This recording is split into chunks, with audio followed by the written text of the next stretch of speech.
On behalf of the Pennsylvania Historical Museum Commission and the Ephrata Cloister Associates, welcome to February's virtual Ephrata Academy. My name is Elizabeth Bertheaud, and I'm the Historic Site Administrator at Ephrata Cloister.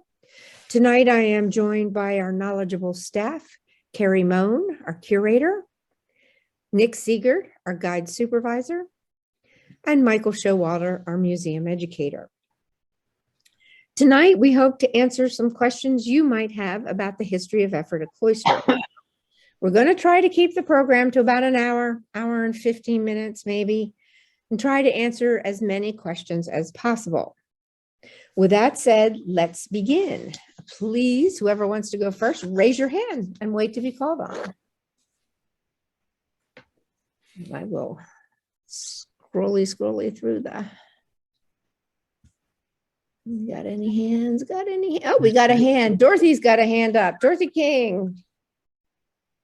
Okay, so here's my question. And I can lower the hands from here, so you don't have to worry about doing that. Okay, thank you. You were my guinea pig, Dorothy. Okay, so here's my question.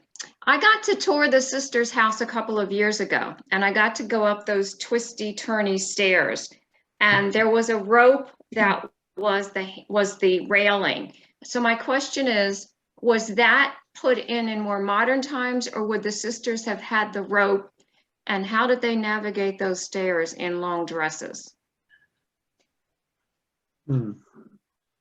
Michael's smiling. Well, I'll take that if you don't mind. As far as the rope, to the best of my knowledge, and Kerry may know more than I, but I recall that there's actually a 19th century drawing. I think one of those pile or panel drawings actually shows that rope. That would have been the 1880s. So I believe it was probably there, probably something was there from the start. How did they navigate? That's a question I think we all ask. And, my thought is that one is you get accustomed to wherever you live, to whatever those little creaks and bumps are that you had to negotiate around in your house. And I think that maybe they didn't go up and down as much as we would like to think they did. I don't know. We know though that Peter Miller and Weiser had falls. Right. And now, of course, we don't know where they fell exactly, but I would imagine they were very careful. I know already when I had a garb on, I was just going down 2 steps and my foot caught on the inside of the garb in front of me. And I didn't fall because I had the handrail, but I'm just saying, I think they were probably very careful. Maybe they lifted their skirts up a little bit, so to speak.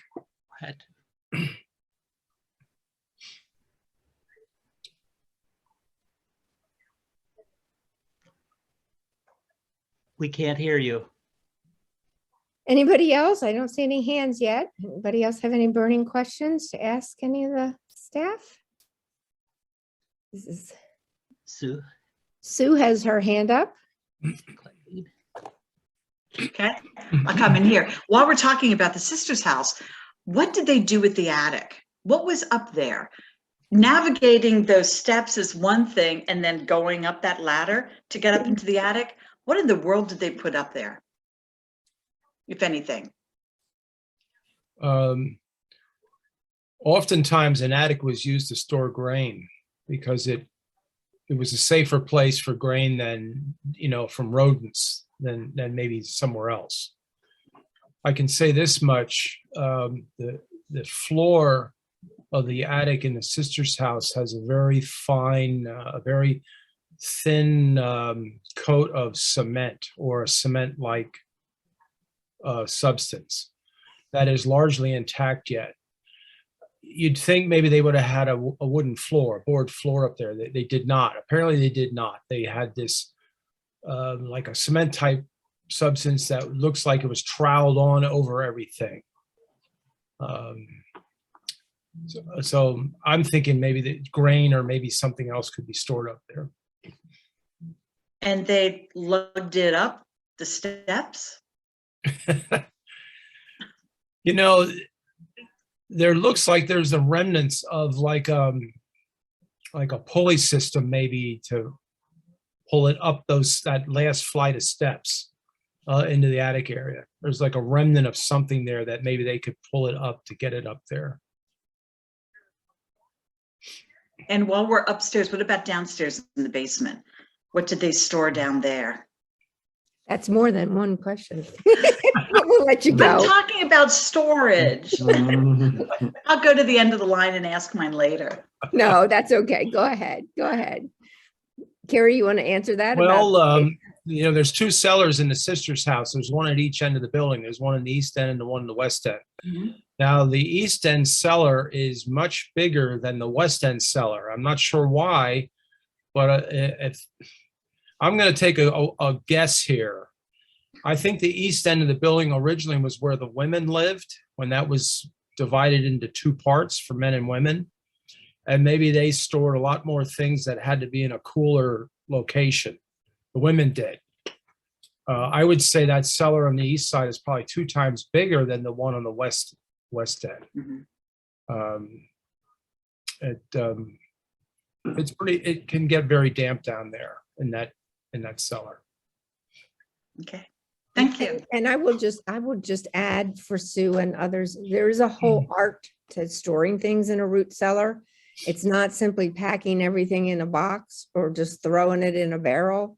You have to go, if you have apples in barrels or something, you have to go down and you have to turn them. You have to look at them. You have to inspect them almost daily. A lot of your root vegetables that you're storing, you actually pack them in sand.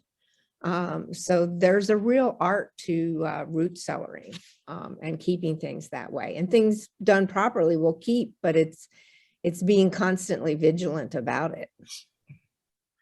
I'd like to add just real quick about Susan's comment about the fourth floor of the Sarin. That is really interesting because that's a huge area. It isn't like the tiny little garret in the Zoll on the 5th floor. It's a huge area, and it just doesn't look like it was ever configured for anything like, you know, windows up there, except just little windows maybe for air or something. But and you don't think anyone would live up there, but it's such a huge area. It does make you wonder that it might have had some purpose, but it's a huge area. That's the only thing. It's intriguing. Yep. Yeah. Okay, we're going to go to Clydine Strauss. Clydine, what's your question?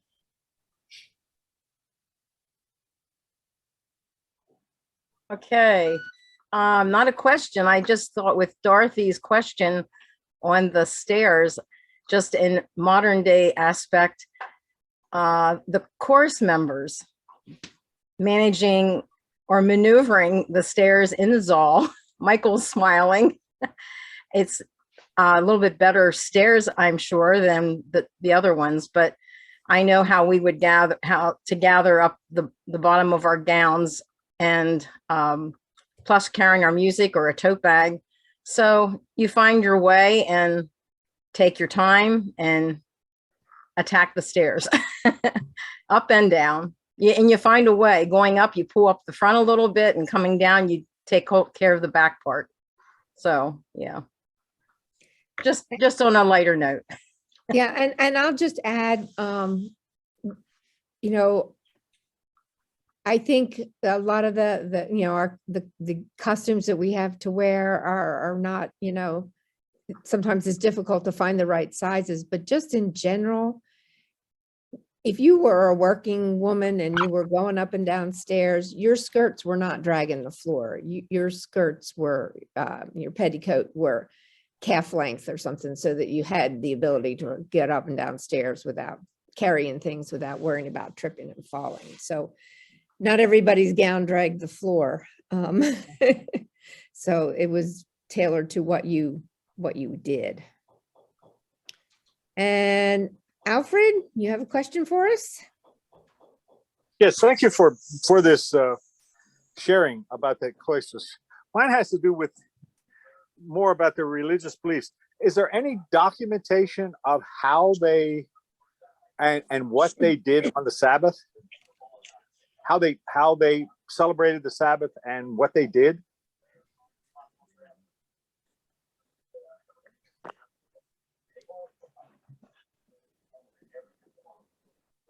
Michael, I'll you want jump to take in. that one? Well, I'll jump in here and say that in 1753, we had a visitor, Israel Acrelius, a Lutheran minister, who wrote a very, very lengthy account of his 2-day visit of the site and very detailed. He says that he had been staying with the brothers on Friday evening, spent the night with the brothers. He was awoken about 6:30 in the morning and told that the service would start in about half an hour or so, which says to me service probably starts around 7:30, maybe even 8 o'clock or 7:30. And he describes the service, which is pretty simple, a little bit of scripture reading, 2 different songs are sung, one at the beginning, one at the end. In the middle, Beisel gives a sort of a reflection on the scriptures passage that was read, but he also opens the floor for anyone who has something to share with the congregation. And a brother gets up and talks about a dream he had, seeing a rose bloom. And when the service finishes, again, he's not exact about this, but it seems about 2 hours or so in length. He says everybody just goes and leaves. Peter Miller later tells him that the rest of the day is Saturday. The rest of Saturday is free time because the brothers work hard during the week. But we believe the sort of routine schedule then resumes at 6 o'clock in the evening when the evening meal was served, and continues on with their routine that they follow daily until, again, Saturday morning. Thank you very much.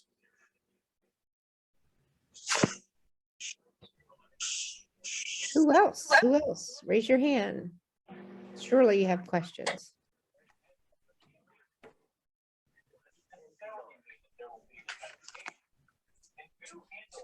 Nick, do you want to just jump in? Oh, we've got Linda Guyman here. Linda, go ahead.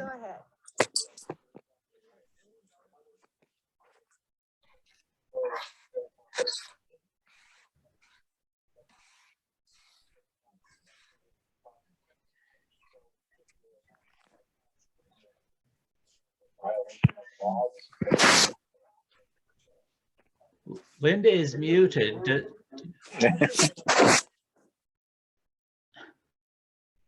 Elizabeth is muted. Linda, can you unmute yourself?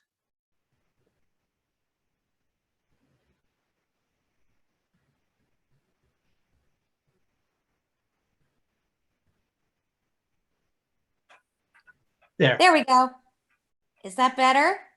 Yes. Now we can hear you. Go ahead, Linda. Okay. I've always been impressed with the size of the buildings at the cloister, because at this time period, most people are living in a 12 by 12 foot dwelling. And these buildings are huge. They're not only long and wide, but they're very, very tall. So how did these settlers accomplish building these dwellings and know how to build such large dwellings?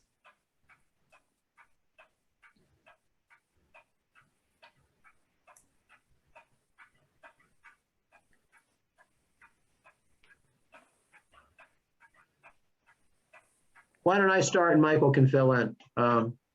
The interesting thing about them is we really don't have blueprints for these things. We don't know if there were blueprints or anything, but apparently they do look large and impressive, but they actually follow very simple, basic principles.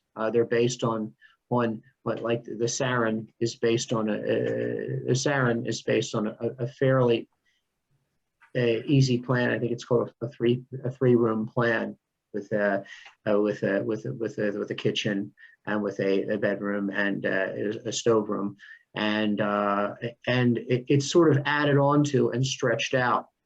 It's basically, if you compare the Beisel house to the sister's house, the Sarin, there's a lot of similarities to it, but it's basically just been doubled like a row house and then stacked up one on top of the other. So it's really follows some very basic principles, but it looks huge and impressive. because of its size, but it's actually fairly simple. Maybe you want to add to that, Michael.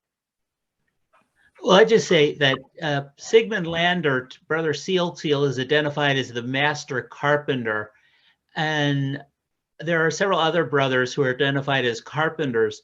There's sort of this, I think, idea that pioneers just go into the woods with an axe and start chopping down trees and build their own house. But there really were professional, we would call them architects today, but professional house builders, house carpenters. And if you were a pioneer and you wanted a house, you probably actually hired someone to construct the house for you. So someone like Sigmund Landert and maybe some of the other brothers identified as carpenters had some building experience. They must have had some building experience in order to understand the ideas of putting together the logs the proper way.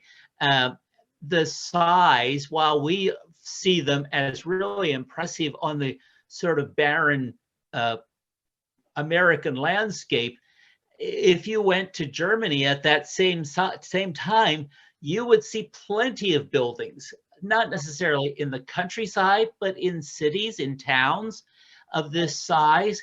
If you look on our website, you will find a small exhibit about architecture. And at the beginning of that, there's a drawing of a house in Germany. I forget the exact date. It's 1580s or so.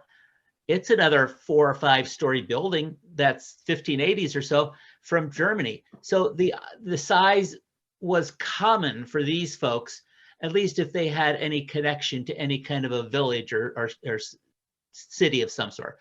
One other note is that when archaeology was done at the site of the brothers' house, within the foundation of the brothers' house, there was a stone-lined hole found. And it's believed that held a post, and that was a large vertical post, and then another piece could be added to that, and it could act as a crane to help erect the framework of the building. And then once the framework was put up, that post is all pulled out, and all that's left in the ground is the hole that was covered over with the floorboards of the building. Thank you. Hey, anybody else have a question? Go down to that reaction button and raise your hand. But Nick, just as while people are thinking of their questions, what's probably the most frequently asked question you get on a tour? Oh my gosh. Well, one of the most frequently asked questions I get is that, did Conrad Weiser read the Bible? A lot of their times they're theology questions. Did he actually read the Bible? Meaning that the question sort of implies that they don't think he read the Bible, or he didn't read the same Bible that people are used to reading, or he's interpreting the Bible in a very unusual way. But no, Conrad Weiser did read the Bible, and these people, were they Christian? Were these people Christian? And they were Christian. They believed in Christ and the teachings of Christ, and they were Trinitarians. They had their own unusual interpretation, but they're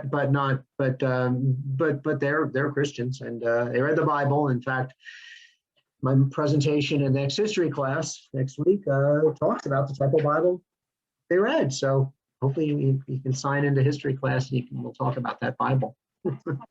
Oh, I have a question from my wife. My wife has a question. How did they make their money? Like, how did they make money to buy groceries and all the stuff? So, yeah. There was someone else wants to answer that, so it won't be nepotism. Gary or Michael, want to jump in? Well, I think they certainly did some things where they were paid money, especially when the Eckerlin brothers were there and were, moving forward to for-profit milling and different work like that. But I think they also bartered quite a bit as well. They exchanged goods and services through bartering to get the things they needed to pay for them.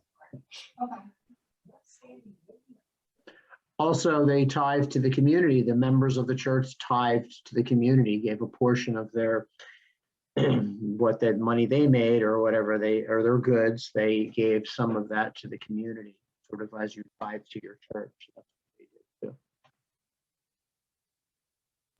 I would just add, we have some of the ledger books in the collection, and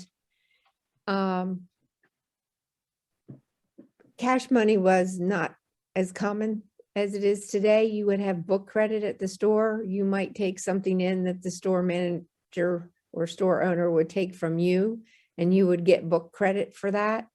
And then when you purchase stuff, it would get applied against your book credit. So not a credit card, but not all that different. If you remember the days of when you had the Strawbridge and Clothier card specific for Strawbridge and Clothier or something like that. And Dorothy has her hand up. So Dorothy, what you got? Okay, I didn't know if you were, I was at the end of the line, so if anybody has questions, so I just thought I would raise my hand. Okay, so I have a whole list of questions. So I'm gonna ask one at a time though. So my question is, and I apologize for Michael, because this may have been in one of the plays, so I'm sorry already if you said this, but did anybody leave and say, I can't live here, I can't live with these people, this is, yeah. So that's kind of what I wanted to know. I can't live like this, so can somebody say something about that? Michael's smiling. You want to go with Well, that? probably one of the most classic examples would be Brother Ezekiel. His name is Ezekiel Zongmeister, and he comes in 1748. He's sort of recruited by a recruiting agent in Philadelphia that was working for the community for a short time. And he comes to Ephrata in 1748. He's unhappy about everything he encounters there, everything he sees. He has very, very few friends in the community. And finally, he leaves after 4 years and settles in Virginia. And after a short time, one of the remaining Eckerlin brothers comes to live near him, and they become fast friends. However, in 1764, their settlement is attacked during some Native American raids, and Sangmeister comes back to Ephrata. One question we always ask is, why come back if you didn't like it the first time? But I think he probably had no other place to go. And he winds up living the last 20 years of his life on the site. And after his death, his journals are published. He has very little good to say about anything. Even after he comes back, he doesn't like the place. But I think Sangmeister would also complain about sunny weather, it's too hot, or, cold weather is not warm enough, or he'd always find a reason to be a little disgruntled about something. But he's sort of the classic example, and his journals give us really sort of the other side of the story. That's kind of a big example. One really short, quick example would be Philip Meader, who is a doctor trained in Nuremberg. He comes to Ephrata in 1751. He actually comes to America in 1751. He's shortly after arriving in the fall of 51. He's at Ephrata. I think he's looking for a place to live and maybe fit in. And within a year, he leaves and never comes back. His legacy on the site, however, is Brother Gideon, who starts to learn medicine under Dr. Meader in those few short months. And once Meader leaves, Gideon considers himself the community physician. So I'm not sure you want Brother Gideon treating you, but he did treat, we know, other members of the community. So those are just a few people who are there short time or long time and, don't like it, but in some cases wind up coming back. And there's other examples. Mm-hmm.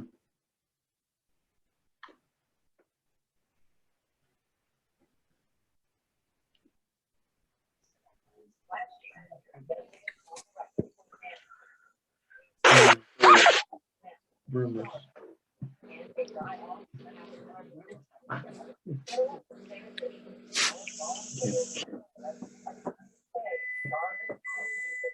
Does Alfred have a question? I see your.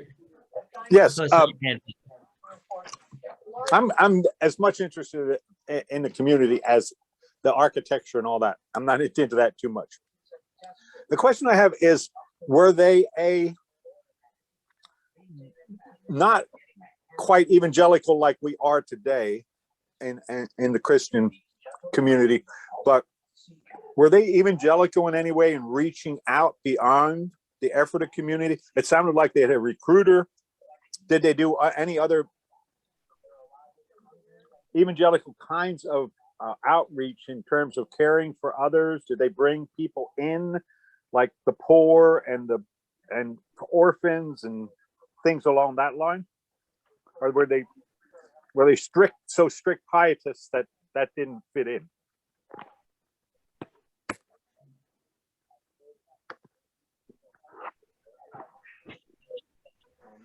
They did quite a bit of proselytizing, especially in the earlier years. Conrad Weiser would travel around, usually on foot, visit different areas, do some proselytizing to bring new members in.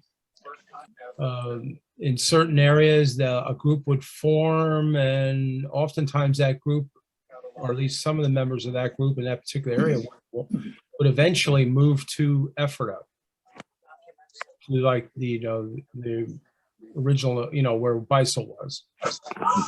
Hoboken Valley had a group for a little while, and some of those members, including Conrad Weiser, moved to Ephrata.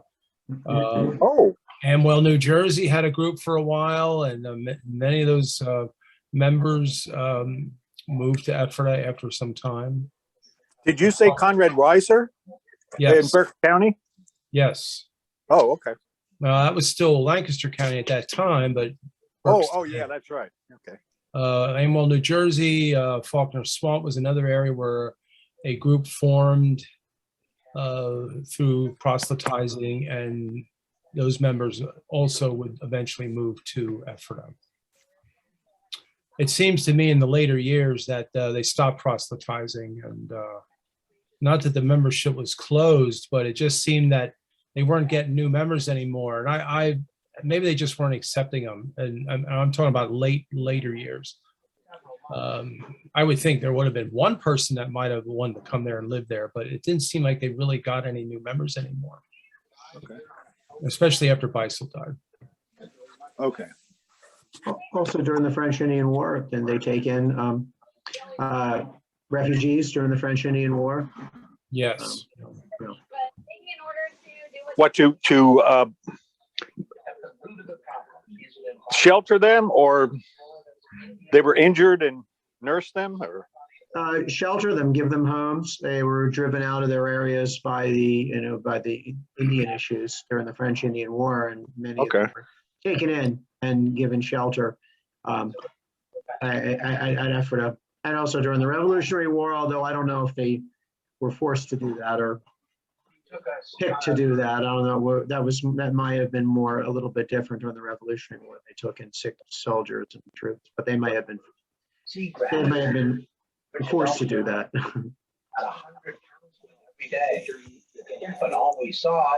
Thank you. All right. While we're sort of something that Kerry raised as part of Alfred's question. So I know that's one thing people ask a lot. Kerry, do you want to talk a little bit to Conrad Weiser's involvement with the cloister?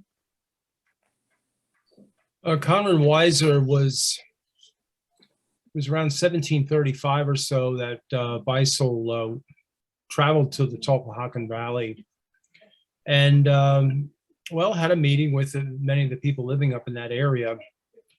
And according to one of Weiser's biographers, Weiser, I think for 5 miles, walked back towards Ephrata with Beisel. And a group would form together. That group was led by one of the Eckerlin brothers. I think his brother Elimelech was sort of the leader of that group up there for a while. And Weiser had been a Lutheran layperson, and and very much active in the Lutheran church that formed up there. But he gets baptized in the Ephrata community. Peter Miller was in the Tulpehocken Valley. He becomes a member. Ludwig Bloom lived in the Tulpehocken Valley. He becomes a member of Ephrata. Michael Miller and his family become members of Ephrata. And all of them eventually go to Ephrata from the Tulpehocken Valley. There seems to have been other people that maybe early on became interested, but then they didn't come to Ephrata. Weiser had land holdings up in that area and had children that were fairly young yet as far as trying to manage things up there. Apparently Weiser's wife did not, even though she may have been baptized, she did not go to live at the cloister. Weiser seems to have went to the cloister to live there about 1740. And he stays a relatively short period of time at the cloister. The story goes that the provincial authorities wanted to keep Weiser active in provincial affairs and appoint him a magistrate for Lancaster County to keep him active. And apparently he accepted with the blessing of the Brotherhood. He eventually leaves the cloister about 1743 or so. So he was affiliated with Ephrata for about 8 years, roughly. It seems that and this was a question that came up some years ago, and I really looked into this. Apparently after the walking purchase, that's when Weiser really turns on maybe working for the provincial government. He seems to have been very soured by the walking purchase and the actions of the Penn family concerning that walking purchase. And he sort of withdraws and then goes to Ephrata to live at Ephrata as one of the brothers. Weiser had been very much interested or involved, I should say, in provincial affairs beginning about 1730-32 in there as initially a translator, but then later in his career, he would actually do negotiations and had more responsibility for the relationship between the province and the Iroquois Confederacy, which held sway over Ephrata, over Pennsylvania, and many of the natives that lived in Pennsylvania who were not Iroquois, and they were Algonquin.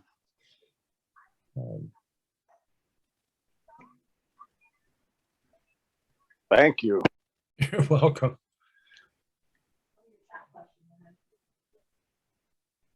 So we have one question in the chat. I'm going to kind of skip to that one. Are there references to the goddess Sophia as in the 1800s Zor separatists and George Rapp's group? I'll address that. Well, I don't know about Zor. I really don't know about Zor. Maybe Michael could speak on that. But I know that Sophia appears in some of the theology of George Rapp and the Harmonites, or then economites as they called them too. She appears there. She's part of their theology. She's even depicted in some of the artwork there. So, and it seems like a common radical German pietist theme that mainly from Jakob Böhme that seems to be really influential to a lot of these different groups. I don't know if she appears at Zor. Do you know that, Michael? No, I'm sorry, I do not.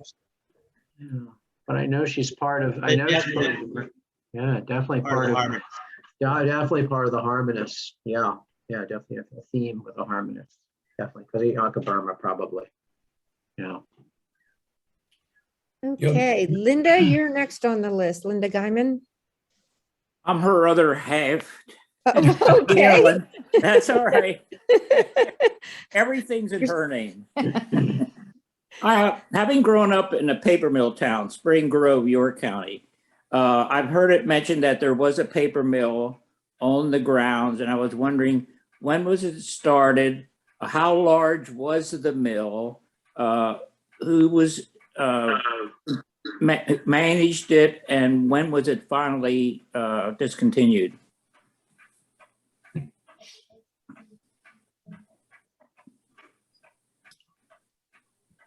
Well, they had a paper mill operation there for quite a long time. I think Mara's known about the second mill they built, which was on the grounds of where Walter Moyer later had his, knitting mill. And two of the Funk brothers, who were brothers, ran that paper mill till about 1770. And then the community leased the mill for some time. A Zinn and a Bauman leased the mill. Around 1790, Christian Bauman leased the mill, I think, on his own for 30 years. So that lease would have, went from 1790 to 1820. Well, Christian Bauman, who was a very active householder member of the community, and of course leased the mill. He was one of the initial trustees when the church was founded in 1814. He dies, unfortunately, about 1815. His son Joseph is pretty much running the mill. And the interesting situation there was that I believe that Christian Bauman originally was only paying 5 shillings a year rent to the community for the mill, or somewhere like that. It was not much money.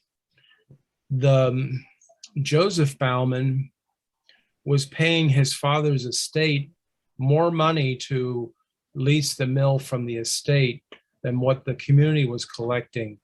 And as an heir to that estate, he was getting some of that rent money back. Well, some of the other householders there, by the way, Joseph Bauman was not involved with the Ephrata community, even though his father was, he was not. So the Koningmakers, for the most part, wanted to end that lease because obviously it was not in their favor at all. And by about 1817 or so, they are able to get out of the lease. But what results in the end then is that Joseph Bauman takes over his cousin's printing operation then, and eventually publishes in material that was very uncomplimentary of the Ephrata community, including Sangmeister's journals in the 1820s. He publishes 4 of 6 parts of those journals, and it was very uncomplimentary about the community and Conrad Weiser. So while they were very much interested in trying to put Joseph Bauman out of business, he, you might say, had the last laugh. It seems that Ephrata, whoever printed last, got the last laugh. And that followed through for many years. Thank you. That's only a partial answer, Michael, if you want to add something. Well, I just wanted to add that there seems to be evidence that the first paper mill, which the one Kerry talked about, what we call the second mill, would have been, as he said, where the old factory building, the Ephrata Business Center, is, right next to the historic property. The first paper mill was roughly a half mile or so downstream, roughly at the site where the old mill is, behind the Ephrata Library. And there's evidence to suggest that that mill was in operation by 1743, because it appears, I'm told, I have not seen this myself, but I'm told that there's some Ephrata watermarked paper in Sauer's 1743 Bible. But so there's been some question about that. So roughly 1743, 45 seems to be about the time when both the paper mill and the printing operation seemed to be going. The bookbindery was certainly going by 43, because Sauer, when he does print his Bible in 1743, says you can pick up copies that need to be bound from Samuel Eckerlin at Ephrata. One of the big questions is, when did the first paper mill stop production, and the second mill, built in 1756, when did it start? That is a little unclear. And I'm going to plug here another commercial for our history class coming up in a few weeks. Actually, is it next week? When Dave Fuchs is going to be talking about watermarks, and he'll probably touch on Ephrata watermarks. And he and I have had several conversations about when did this mill change from one to the other. So that'll be another feature of class coming up. The second mill was sold by the community in 1828. And I guess it continued as a mill for some time, but eventually it was converted to a flouring mill And then, of course, Walter Moyer from Reading, a Reading industrialist, turned that old mill into a knitting mill much later on. Thank you. Okay, and Doug, you've been very patient. Your turn. Yeah, my question was really spurred by the question about evangelism. I remember reading somewhere, I'm not sure if it was in Jeff Bach's book or where, but that there were 5 outposts in northern Lancaster County. I think, if I remember right, Reamstown, Denver, was it? Shennick? I'm not sure where the others were. I guess I'm wondering, when were they in existence? What did they involve? Did they have meetings on their own, or were they just neighborhood people that came to Ephrata, or how many people were involved in those groups also? I know Michael did talk a little bit to me once about this, but I forget what he said. Well, I think what Jeff is referring to is a very small passage in the Chronicon where it talks about settlements where householders were located.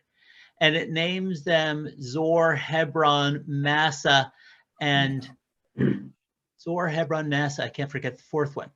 And Zor, we know, is Reamstown. Massa is believed to be Shennick. Hebron, they say, is the cloister site, which to my mind has never made sense if it's where the householders settle.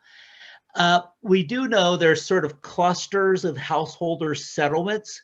What today, those of us who grew up in the Ephrata area know as Springville, where Michael Miller was settled, and there's a couple of other householders close by there. The first of the Konigsbacher family is close by. The first of the Heffley family is close by in that Springville area. There seems to be a little cluster out, again, toward Zor, toward Reamstown. The other one, I forget the name, but the other one was said to be Akron. But I don't think they're active church facilities. Whether or not the neighbors get together occasionally, I don't think we know enough about this. It's really sort of just hinted at in the Chronicon without a lot of definition. Building just a little bit on an earlier question, I think Kerry was talking about evangelism. One outpost that does grow out of Ephrata near the end of Beisel's life is the Antietam congregation in what was then considered York County, but today we would say Franklin County. And that Antietam congregation, and there's a second one in York County known as the Bermudian congregation. Those are 2 stronger outposts that do get established near the end of Beisel's life. The Bermudian Seventh-day group sort of drifts back to their original Brethren origin, and there's still a Church of the Brethren at Bermudian in York County. The Antietam congregation along the Antietam Creek eventually moves its way over to Snow Hill. And Doug, you had actually sent me some questions from the previous time we tried to do this, and that was one of the questions I was going to actually start if nobody came through quickly. You and I can talk more about Snow Hill sometime if we don't get a chance to get back to that one. I want to give other people more questions time here. Sounds good. Okay, we've got one in the chat here from Charlie Peters. Charlie, thank you. He asks, in knowing the brothers and sisters provided medical care to the troops during the American Revolution, did they travel to any battlefields during the American Civil War to similarly provide these troops with medical care? By that time, I mean, the Civil War, by that time, there's no more celibates left. So no, no, the last celibates die in 1813. So I don't know about, I don't think they're doing any traveling during the Revolutionary War, but Civil War is definitely a mute issue. And our current understanding of the Revolutionary War experience at Ephrata is that brothers and sisters probably did what we would consider sort of nurse work, you know, feeding, emptying chamber pots, changing linen, laundry, cooking, but not actual medical care. That would have gone under the supervision of Army doctors who were in charge of the hospital.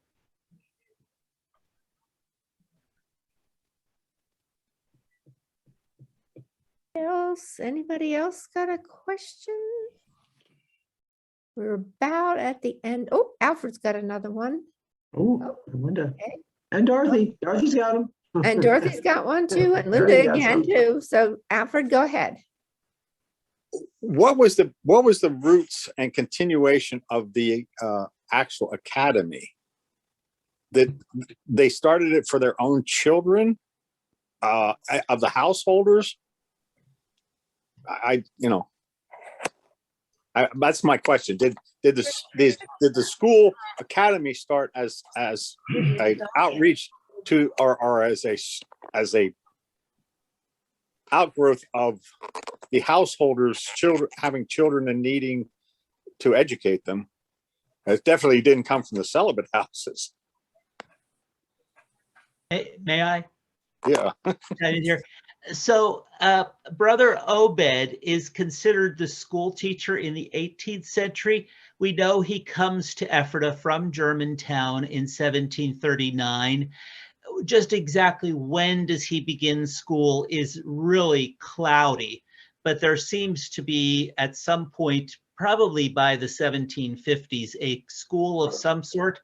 And it seems to be, we can't be certain of this, but it seems to be for both householder children and neighborhood children.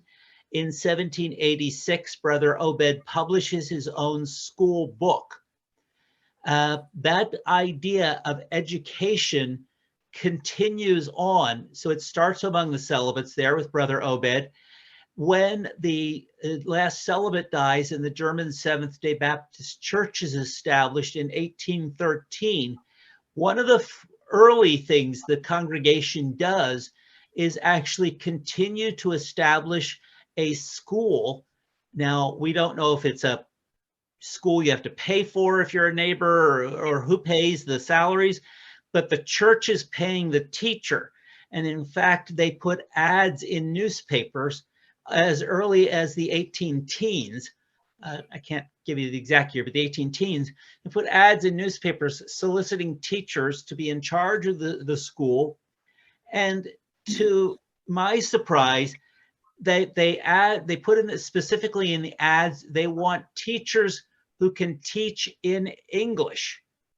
And that is a really forward-thinking activity on the part of the church, because at that point, German is still the predominant language in this neighborhood and in schools. And especially in the northern part of Lancaster County, even after public schools are established, there's a real strong resistance to teaching English in those public schools that are established. In fact, northern Lancaster County is a little slow in getting the public schools started. But the academy building that's at the site was built in 1837, and that was the impetus of Benjamin Konigmacher, one of the family members. And probably about the time of the Civil War, we don't have a good handle on this, it becomes a public school and is then leased by the township and operated as a public school until its closure in 1926. You know, I want to add, Michael, that I think Ephrata Township accepted public schools in 1846. So that may have been when it became a public school. That could be, yeah. They were one of the later townships to finally accept free public schools. Although there was one, although I think there was one township that held out into like about 1867. Somehow or another, they slipped through all those years and got caught.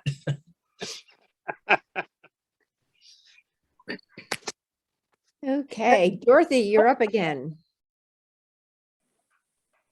Okay, well, I hope you'll do this again because I have a whole list of questions. I'm sure we all do, but here's my question for now. And I have to ask this because it's Black History Month. So I know that there was some research done, and you did find, Michael, that there was at least one slave. Someone had a slave there. I just wanted to know if you found any more information. I mean, Kerry and Nick chime in here, but no, there's no other information that we're aware of. For 3 years, 1787, 88, and 89, Jacob Kimmel, who is a member of the married congregation, has a slave listed on the tax rolls after his name and after his land enumeration. It says slave. And one place it says a female. So we know it's a female. We don't know age, name, origin. We know really nothing. You know, we can imagine that she's probably doing domestic work. It happens to be the first 3 years after he is married. And his first wife doesn't live all that long, several years, but dies a little young. So I don't know if there's any connection there. You know, we just don't have enough. There's no documents, and we wish we had more. I tried to do a little digging around with the help of some folks here in Lancaster County who are really in tune with the African American history here in the county, Leroy Hopkins and the others, and we're just not coming up with much of a strong documentation answer for anything at this point. Thank you. I mean, I must say that I feel there must have been some way for this person out in Ephrata to have connections with other African community members, but I don't even see any other African people listed in Lancaster or Cocalico Township where we're located.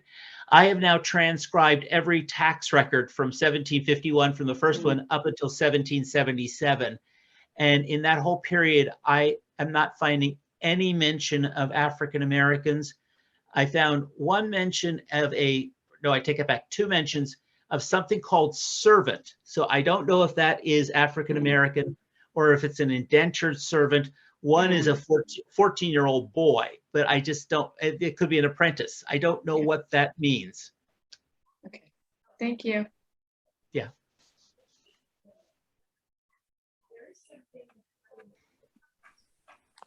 Next up, we have Elizabeth. Linda or Galen, whoever it happens to be. It's me. I have a question. How did Benjamin Franklin get connected to the cloister? Because if I remember correctly, I believe he had at least one book or a booklet printed. No, maybe it was the other way around, that the cloisters had Benjamin Franklin print a book for them. What's the connection with the cloisters and Benjamin Franklin? Well, the first 3 hymnals that the Ephrata community used were printed by Benjamin Franklin in 1730s, 32, and 1735. And he printed those books, those hymnals, in what we would say Roman letters. German Gothic letters didn't come along until Christopher Sauer did their next hymnal in 1739, the Vivax-Heugel.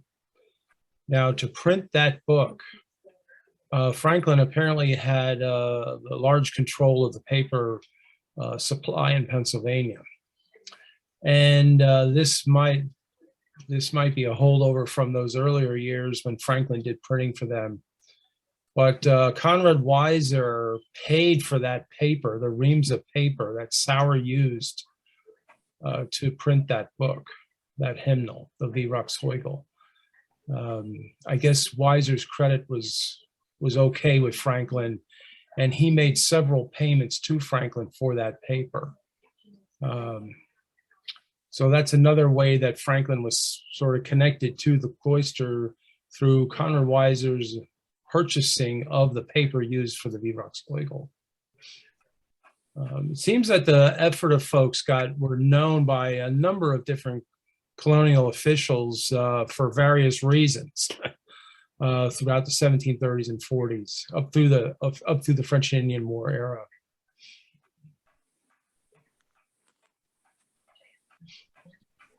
I'll just add Franklin's connection to the community continues even after 1739. 10 years later, it's probably Peter Miller who Franklin employs to actually do a German translation of a very popular English medical book called Every Man His Own Doctor.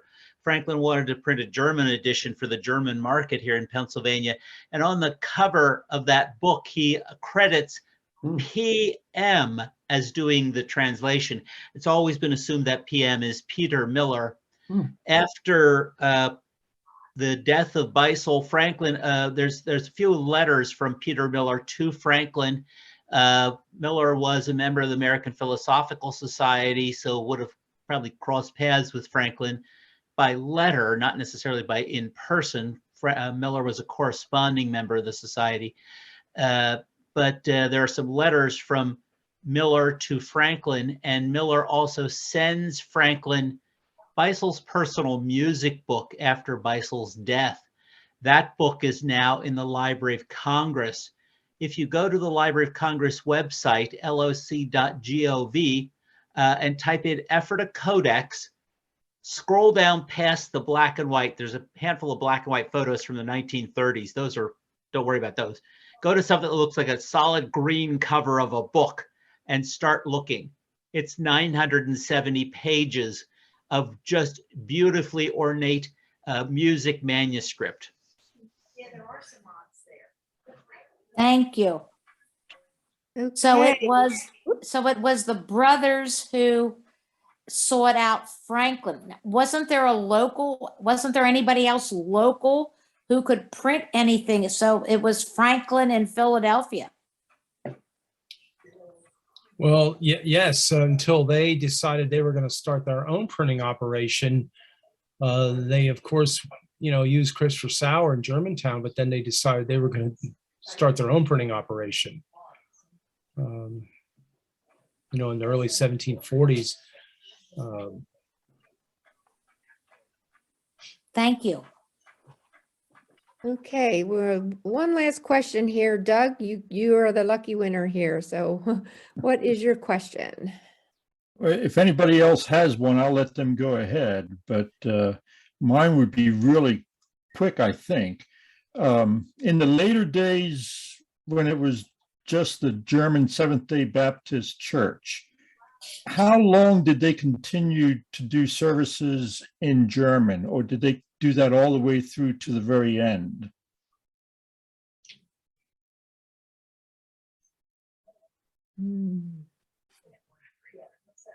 Again, my sense is that the German disappeared pretty quickly when the celibates disappeared. The church records starting in 1814 are all kept in English. And while the local Pennsylvania Dutch language may have been spoken, and in fact, some of the later 19th century visitor accounts talk about people all speaking Dutch or Pennsylvania Dutch or Pennsylvania German, I don't think that the actual services are conducted in German.